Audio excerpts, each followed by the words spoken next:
Scouts.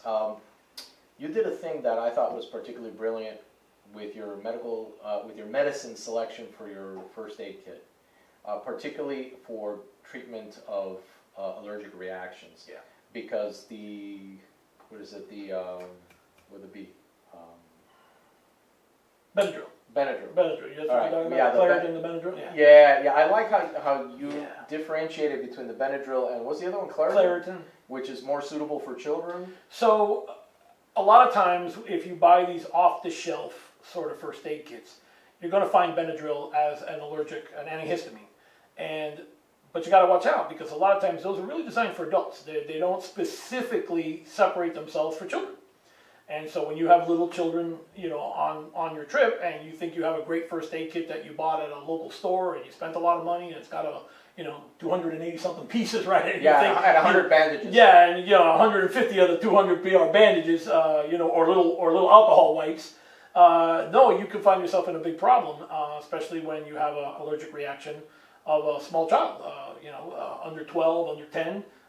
That's when you got to start dosing by weight. So you either have to have a whole lot more skill sets, or you have to make sure that your first aid kit has products for that age group.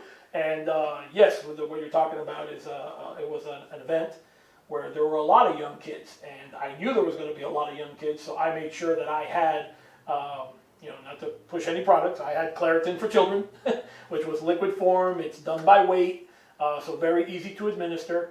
And I had that in my first aid kit, and situation again arose, and the first aid people that were on site tasked to the first aid of that event did not have anything to treat a small child, and this was a 5-year-old, and they didn't have it, and so they came over to me. I was able to help out, and we were able to treat it and take care of the problem right there immediately. It was from an ant bite, and he reacted to the ant bite, nothing more than that.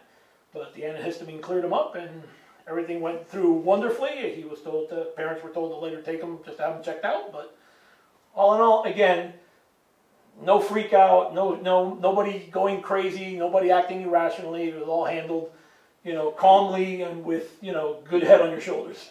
Because there was people there that were skilled and able to take command of the situation and make it happen. But that's the whole reason I got into the alternative and complementary medicine.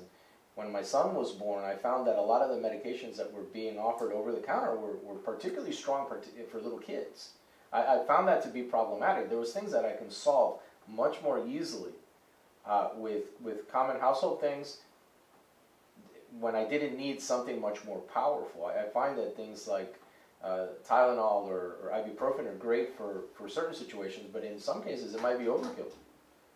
So that's why I sought out Miguel. And I got certified through that for the same reason. I thought that was particularly brilliant.